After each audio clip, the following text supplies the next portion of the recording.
ನಮಸ್ಕಾರ.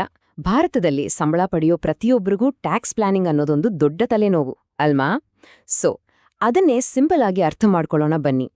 ಈ ವಿವರಣೆಯಲ್ಲಿ ಟ್ಯಾಕ್ಸ್ನ ಜಟಿಲ ನಿಯಮಗಳನ್ನ ಬಿಡಿಸಿ ಹೇಗೆ ಸ್ಮಾರ್ಟ್ ಆಗಿ ಉಳಿತಾಯ ಮಾಡ್ಬೋದು ಅಂತ ನೋಡೋಣ. ಒಂದು ಶಾಕಿಂಗ್ ವಿಷಯ ಹೇಳ. ನಮ್ಮ ದೇಶದ ಒಟ್ಟು ಜನಸಂಖ್ಯೆಯಲ್ಲಿ ಡೈರೆಕ್ಟ್ ಇನ್ಕಮ್ ಟ್ಯಾಕ್ಸ್ ಕಟ್ಟೋರು ಕೇವಲ 2.2% ಅಷ್ಟೇ. ಹೌದು, ನೀವು ಕೇಳಿದ್ ಸರಿ, ಜಸ್ಟ್ 2.2%. ಇದ್ರ ಅರ್ಥ ಏನ್ ಗೊತ್ತಾ? ದೇಶದ ಟ್ಯಾಕ್ಸ್ನ ಬಹುಪಾಲು ಹೊರೆ ಇರೋದೇ ಸಂಬಳ ಪಡೆಯೋ ವರ್ಗದ ಮೇಲೆ, ಅಂದ್ರೆ ನಿಮ್ಮಂತವ್ರ ಮೇಲೆ.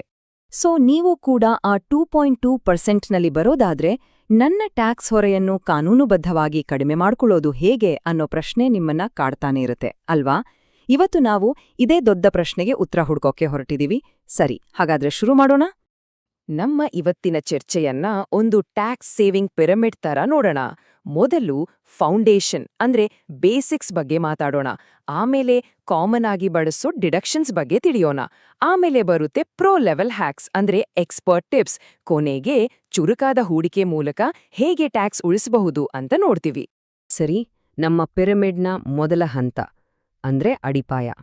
ಇಲ್ಲಿ ನಾವು ಮಾತಾಡೋದು ಪ್ರತಿಯೊಬ್ಬ ಟ್ಯಾಕ್ಸ್ ಪೇಯರ್ ವರ್ಷದಲ್ಲಿ ತೆಗೆದುಕೊಳ್ಳಬೇಕಾದ ಅತ್ಯಂತ ಪ್ರಮುಖ ಆರ್ಥಿಕ ನಿರ್ಧಾರದ ಬಗ್ಗೆ. ಅಂಡ್ ಗೆಸ್ ವಾಟ್, ಈ ನಿರ್ಧಾರವನ್ನ ಕೇವಲ 60 ಸೆಕೆಂಡ್ಗಳಲ್ಲಿ ತಗೋಬಹುದು.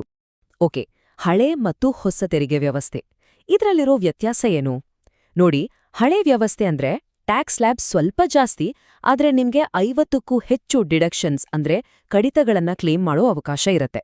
ಹೊಸ ವ್ಯವಸ್ಥೆಯಲ್ಲಿ ಟ್ಯಾಕ್ಸ್ ಸ್ಲ್ಯಾಬ್ಸ್ ಕಡಿಮೆ, ಆದ್ರೆ ಡಿಡಕ್ಷನ್ ಸಿಗೋಲ್ಲ ಅಷ್ಟೇ. ಸೊ ಸಿಂಪಲ್ ಆಗಿ ಹೇಳೋದಾದ್ರೆ ನಿಮ್ಹತ್ರ HRA, ಹೋಮ್ ಲೋನ್, ಇನ್ವೆಸ್ಟ್ಮೆಂಟ್ಸ್ ಅಂತ ಕ್ಲೇಮ್ ಮಾಡೋಕೆ ಜಾಸ್ತಿ ಇದ್ರೆ ಹಳೇದು ಬೆಸ್ಟ್. ಏನೂ ಇಲ್ಲ, ಸಿಂಪಲ್ ಆಗಿರ್ಬೇಕು ಅಂದ್ರೆ ಹೊಸದು ಬೆಸ್ಟ್. ಇಂಟ್ರೆಸ್ಟಿಂಗ್ ವಿಷಯ ಅಂದ್ರೆ ಈಗಿನ ಪರಿಸ್ಥಿತಿಯಲ್ಲಿ ಸುಮಾರು 70-80% ಜನರಿಗೆ ಹೊಸ ಟ್ಯಾಕ್ಸ್ ವ್ಯವಸ್ಥೆಯೇ ಹೆಚ್ಚು ಲಾಭದಾಯಕ. ಸರಿ, ಫೌಂಡೇಶನ್ ಆಯ್ತು. ಈಗ ನಮ್ಮ ಪಿರಮಿಡ್ನ ಎರಡನೇ ಹಂತಕ್ಕೆ ಹೋಗೋಣ. ಅಂದ್ರೆ ನಮ್ಮ ದೈನಂದಿನ ಖರ್ಚುಗಳನ್ನೇ ಹೇಗೆ ಟ್ಯಾಕ್ಸ್ ಉಳಿಸೋಕೆ ಬಳಸಬಹುದು ಅಂತ ನೋಡೋಣ. ಆದ್ರೆ ಒಂದ್ ವಿಷಯ ನೆನ್ಪಿಡಿ, ನಾವೀಗ ಮಾತಾಡೋ ಹೆಚ್ಚಿನ ಡಿಡಕ್ಷನ್ಗಳು ಹಳೇ ತೆರಿಗೆ ವ್ಯವಸ್ಥೆಯನ್ನ ಆಯ್ಕೆ ಮಾಡಿದವರಿಗೆ ಮಾತ್ರ ಅನ್ವಯಿಸುತ್ತೆ. ಬಾಡಿಗೆ ಮನೆಯಲ್ಲಿರೋರಿಗೆ HRA ಅಂದ್ರೆ ಮನೆ ಬಾಡಿಗೆ ಭತ್ಯೆ ಒಂದು ದೊಡ್ಡ ವರದಾನ. ಇದ್ರ ಮೇಲೆ ಟ್ಯಾಕ್ಸ್ ವಿನಾಯಿತಿ ಸಿಗುತ್ತೆ.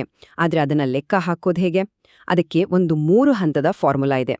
ಮೊದಲನೇದು ನಿಮ್ಮ ಕಂಪನಿಯಿಂದ ಸಿಕ್ಕಿರೋ ನಿಜವಾದ HRA.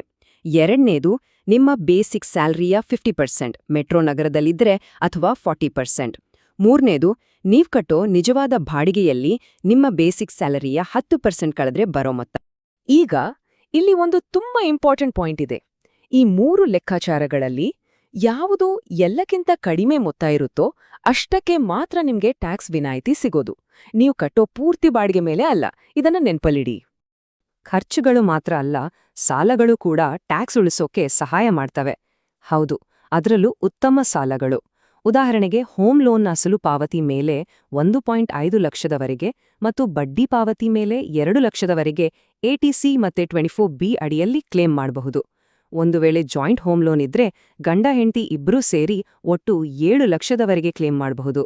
ಇನ್ನು ಎಜುಕೇಷನ್ ಲೋನ್ ಇದೆಯಲ್ಲ, ಅದರ ಬಡ್ಡಿ ಮೇಲೆ 8 ವರ್ಷಗಳವರೆಗೆ ಯಾವುದೇ ಲಿಮಿಟ್ ಇಲ್ಲದೆ ಅನ್ಲಿಮಿಟೆಡ್ ಡಿಡಕ್ಷನ್ ಸಿಗುತ್ತೆ. ಓಕೆ, ಪಿರಮಿಡ್ನ ಬೇಸ್ ಆಯ್ತು, ಮಿಡಲ್ ಪಾರ್ಟ್ ಆಯ್ತು. ಈಗ ನಾವು ಶಿಖರಕ್ಕೆ ಬಂದಿದೀವಿ. ಅಂದ್ರೆ ಪ್ರೋ ಲೆವೆಲ್ ಹ್ಯಾಕ್ಸ್. ಇವುಗಳು ಅಷ್ಟಾಗಿ ಯಾರಿಗೂ ಗೊತ್ತಿರೋದಿಲ್ಲ, ಆದ್ರೆ ಮ್ಯಾಕ್ಸಿಮಮ್ ಟ್ಯಾಕ್ಸ್ ಉಳಿಸೋಕೆ ಹೆಲ್ಪ್ ಮಾಡುತ್ತೆ. ರೆಡಿನಾ? CA ನಿತೇಶ್ ಬುದ್ಧದೇವ್ ಅವರು ಒಂದು ಮಾತು ಹೇಳ್ತಾರೆ, 20 ಲಕ್ಷದ SUV ಕಾರನ್ನ 10 ಲಕ್ಷಕ್ಕೆ ಹೇಗೆ ತಗೋಬಹುದು ಅಂತ ನಾನು ಪ್ರೂವ್ ಮಾಡ್ತೀನಿ ಅಂತ. ಇದು ಹೇಗೆ ಸಾಧ್ಯ? ಇದರ ಹಿಂದಿರೋ ಸೀಕ್ರೆಟ್ ಏನು? ಅದೇ ಕಾರ್ ಲೀಸ್ ಪಾಲಿಸಿ. ಸರಿ, ಬನ್ನಿ ಲೆಕ್ಕಾಚಾರ ನೋಡೋಣ. ಕಾರ್ ಲೋನ್ ತಗೊಂಡ್ರೆ ನಿಮ್ಮ ಜೇಬಿಂದ ಸುಮಾರು 20 ಲಕ್ಷ ಹೋಗುತ್ತೆ, ಆದ್ರೆ ಟ್ಯಾಕ್ಸ್ ಸೇವಿಂಗ್ಸ್ 0. ಅದೇ ಕಂಪನಿ ಕಾರ್ ಲೀಸ್ ಪಾಲಿಸಿ ತಗೊಂಡ್ರೆ ಏನಾಗುತ್ತೆ? ಲೀಸ್ ಬಾಡಿಗೆ, ಫ್ಯೂಯಲ್, ಡ್ರೈವರ್ ಸ್ಯಾಲರಿ ಇವೆಲ್ಲದರ ಮೇಲೆ ಟ್ಯಾಕ್ಸ್ ಉಳಿಸ್ಬೋದು.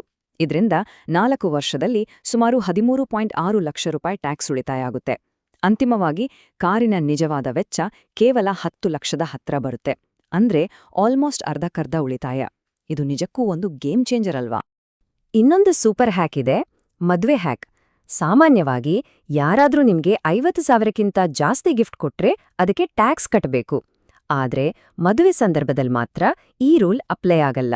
ನಿಮಗೆ ಯಾರಿಂದ ಬೇಕಾದ್ರೂ ಎಷ್ಟು ಮೊತ್ತದ ಗಿಫ್ಟ್ ಸಿಕ್ಕಿದ್ರೂ ಅದು 100% ಟ್ಯಾಕ್ಸ್ ಫ್ರೀ. ಇದು ಲೈಫ್ ಟೈಮಲ್ಲಿ ಒಮ್ಮೆ ಮಾತ್ರ ಸಿಗೋ ಅವಕಾಶ.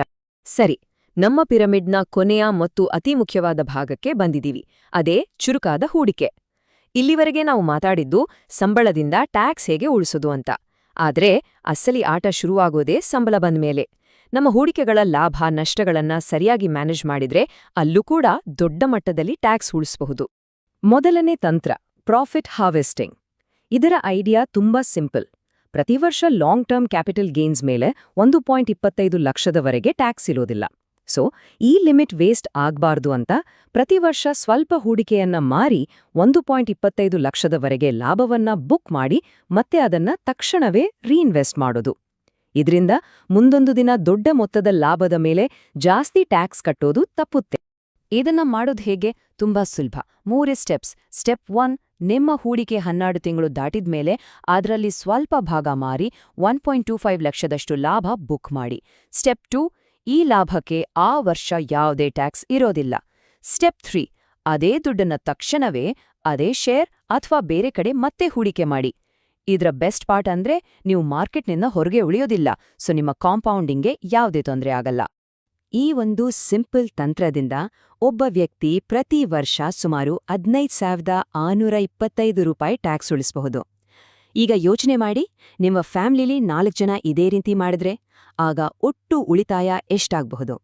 ಇದು ಚಿಕ್ಕ ಮೊತ್ತದಾಗೆ ಕಾಣಿಸಬಹುದು, ಆದ್ರೆ ಪ್ರತಿ ವರ್ಷ ಸೇರ್ತಾ ಹೋದ್ರೆ ದೊಡ್ಡ ಮೊತ್ತ ಆಗತ್ತೆ. ಪ್ರಾಫಿಟ್ ಹಾರ್ವೆಸ್ಟಿಂಗ್ನಂತೆಯೇ ಅದರ ಉಲ್ಟಾ ತಂತ್ರವೂ ಇದೆ. ಅದೇ ಟ್ಯಾಕ್ಸ್ ಲಾಸ್ ಹಾರ್ವೆಸ್ಟಿಂಗ್. ಅಂದ್ರೆ ನಿಮ್ಮ ಪೋರ್ಟ್ಫೋಲಿಯೋದಲ್ಲಿ ಯಾವುದಾದ್ರೂ ಹೂಡಿಕೆ ನಷ್ಟದಲ್ಲಿದ್ರೆ ಅದನ್ನ ಮಾರಿ ಆ ನಷ್ಟವನ್ನ ಬುಕ್ ಮಾಡೋದು. ಯಾಕಂದ್ರೆ ಈ ನಷ್ಟವನ್ನ ಬೇರೆ ಹೂಡಿಕೆಯಲ್ಲಿ ಬಂದಿರೋ ಲಾಭದ ಜೊತೆ ಸೆಟ್ ಆಫ್ ಮಾಡಿ ನಿಮ್ಮ ಒಟ್ಟು ಟ್ಯಾಕ್ಸಬಲ್ ಲಾಭವನ್ನ ಕಡಿಮೆ ಮಾಡ್ಕೊಳ್ಬಹುದು. ಹಾಗಾದ್ರೆ ಪ್ರಾಫಿಟ್ ಹಾರ್ವೆಸ್ಟಿಂಗ್ ಮತ್ತು ಟ್ಯಾಕ್ಸ್ ಲಾಸ್ ಹಾರ್ವೆಸ್ಟಿಂಗ್ ಇವೆರಡೂ ಒಂದೇ ನಾಣ್ಯದ 2 ಮುಖಗಳಿದ್ದ ಹಾಗೆ. ನಿಮ್ಮತ್ರ ಲಾಭ ಇದ್ದಾಗ ಪ್ರಾಫಿಟ್ ಹಾರ್ವೆಸ್ಟಿಂಗ್ ಮಾಡಿ ಟ್ಯಾಕ್ಸ್ ಫ್ರೀ ಲಿಮಿಟ್ ಬಳಸ್ಕೊಳ್ಳಿ. ನಷ್ಟ ಇದ್ದಾಗ ಟ್ಯಾಕ್ಸ್ ಲಾಸ್ ಹಾರ್ವೆಸ್ಟಿಂಗ್ ಮಾಡಿ ಲಾಭದ ಮೇಲಿನ ಟ್ಯಾಕ್ಸ್ ಕಡಿಮೆ ಮಾಡ್ಕೊಳ್ಳಿ. ಒಂದು ಭವಿಷ್ಯದ ಟ್ಯಾಕ್ಸ್ ಕಡಿಮೆ ಮಾಡಿದ್ರೆ ಇನ್ನೊಂದು ಇವತ್ತಿನ ಟ್ಯಾಕ್ಸ್ ಕಡಿಮೆ ಮಾಡುತ್ತೆ. 2 ಸ್ಮಾರ್ಟ್ ಇನ್ವೆಸ್ಟರ್ನ ಟೂಲ್ಸ್. ಸರಿ, ಇಷ್ಟೆಲ್ಲ ಸ್ಮಾರ್ಟ್ ವಿಧಾನಗಳನ್ನ ಬಳಸಿ ಟ್ಯಾಕ್ಸ್ ಆಪ್ಟಿಮೈಸ್ ಮಾಡಿದ ಮೇಲೆ ಮುಂದೇನು? ಆ ಉಳಿತಾಯದ ಹಣವನ್ನ ಎಲ್ಲಿ ಹೂಡಿಕೆ ಮಾಡಿದ್ರೆ ಅದು ನಿಮ್ಮ ಸಂಪತ್ತನ್ನ ಬೆಳೆಸುವಲ್ಲಿ ಅತಿ ದೊಡ್ಡ ಪರಿಣಾಮ ಬೀರಬಹುದು? ಇದು ಕೇವಲ ಟ್ಯಾಕ್ಸ್ ಉಳಿಸೋ ಪ್ರಶ್ನೆ ಅಲ್ಲ, ಇದು ಸಂಪತ್ತು ಸೃಷ್ಟಿಸುವ ಪ್ರಶ್ನೆ. ಇದ್ರ ಬಗ್ಗೆ ಖಂಡಿತ ಯೋಚಿಸಿ.